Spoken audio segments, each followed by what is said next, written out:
아이 갖기를 포기하는 여러 이유가 있겠지만 가장 현실적인 문제 중 하나는 역시 돈이죠. 아이 하나를 키우는데 기본적으로 한 달에 60만 원, 연 720만 원 정도가 드는데 성인까지 키우면 보통 2억 원에서 3억 원까지 든다고 합니다. 그럼 금전적 지원이 있으면 아이를 낳을 결심을 할까요? 국민 10명 중 8명은 그렇다고 답했는데요. 올해 1월 출산한 산모의 이야기를 들어봤습니다.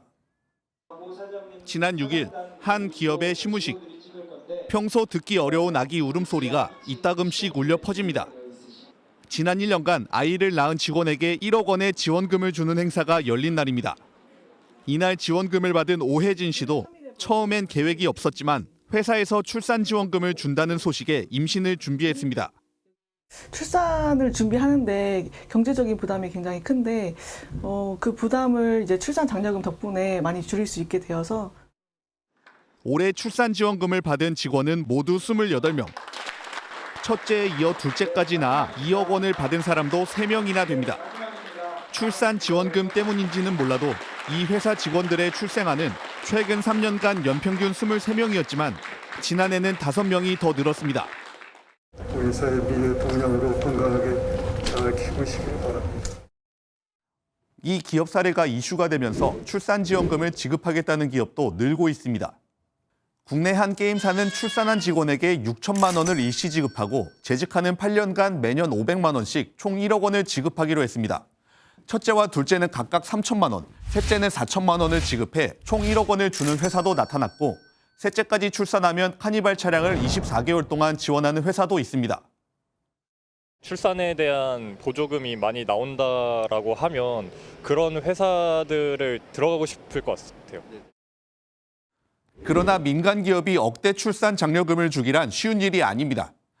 결국 국가나 지방자치단체가 나서야 하는데 역시 재정이 문제죠. 인천광역시가 1억 원을 출산지원금으로 주겠다고 했지만 알고 보면 일시금은 아닙니다. 보건복지부와 인천시가 출연한 기존의 출산장려금 7,250만 원에 시 단독 지원금이 추가로 2,870만 원 더해지는 형태입니다.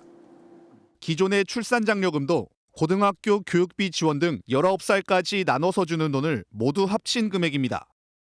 시 단독 지원금도 마찬가지여서 임산부 교통비 50만 원을 제외하면 나머지 금액은 18살까지 10만 원에서 15만 원을 매달 받는 구조입니다.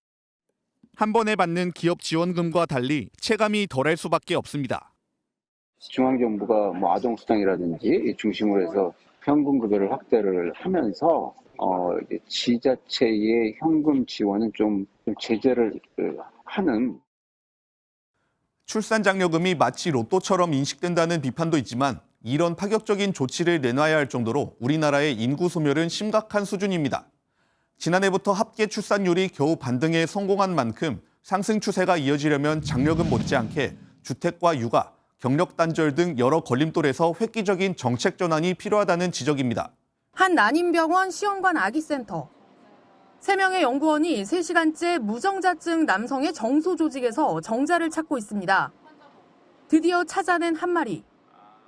정자가 어떤 거예요? 지금 움직이는 게 있잖아요. 이게 해두고 이렇게 꼬리가 여기까지 있는 거거든요. 임신이 어려워 병원을 찾는 남성들이 늘고 있습니다. 무정자증 등으로 난임 시술을 받은 남성 환자는 2017년 5천여 명에서 2021년 6만 5천여 명으로 12배 가까이 늘었습니다. 남성 난임은 정자수가 부족하거나 정자의 운동성이 떨어지거나 정자가 아예 만들어지지 않는 무정자증에서 비롯됩니다. 정액을 현미경으로 들여다봤습니다. 정자로 꽉 차 있고 절반 이상 활발하게 움직이는 게 정상인데 절반만 움직이거나 움직이는 정자가 하나뿐입니다. 정액에 정자가 아예 없는 무정자증도 흔한데 대부분은 정계 정맥류라는 질환 때문입니다. 고환 주변에 혈관들이 늘어나서 이제 고환의 온도가 올라가고 그래서 이제 정자 생산을 방해하는 그런 질환이 있으면 그래서도 이제 정액 검사 결과나 이런 게 수치가 많이 떨어질 수 있고요. 치료는 늘어난 혈관을 묶는 수술이나 시술로 가능한데 최근에는 극소량의 정자를 채취해 난자와 수정시키는 기술도 발전한 만큼 원인만 빨리 찾아내면 임신이 어렵지 않다는 게 전문가들의 설명입니다.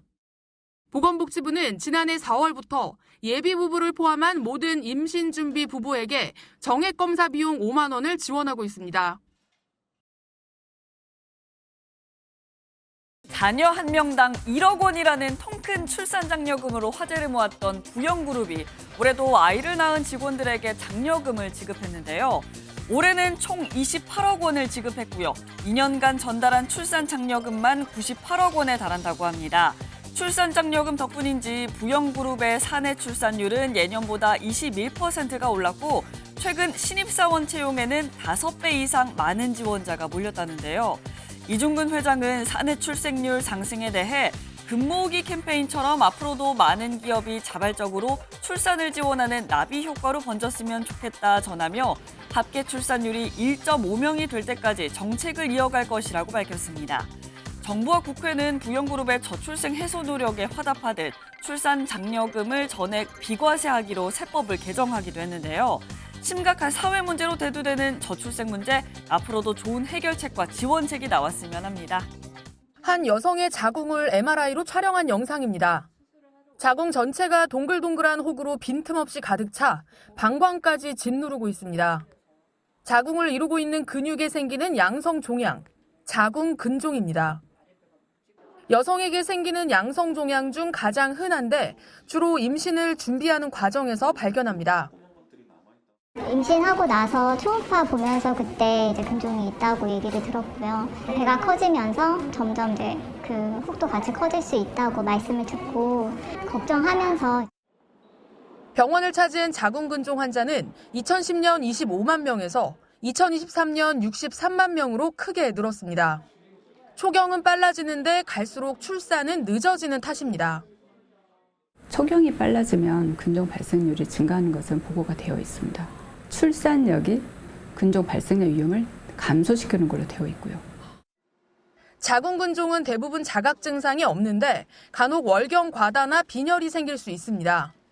자궁 근종이 커지면 방광 같은 주변 장기를 압박해 통증을 느낍니다. 전문가들은 자궁 근종이 4cm 이상이거나 개수가 많으면 임신에도 영향을 미칠 수 있어 평소 관리하는 게 중요하다고 조언합니다.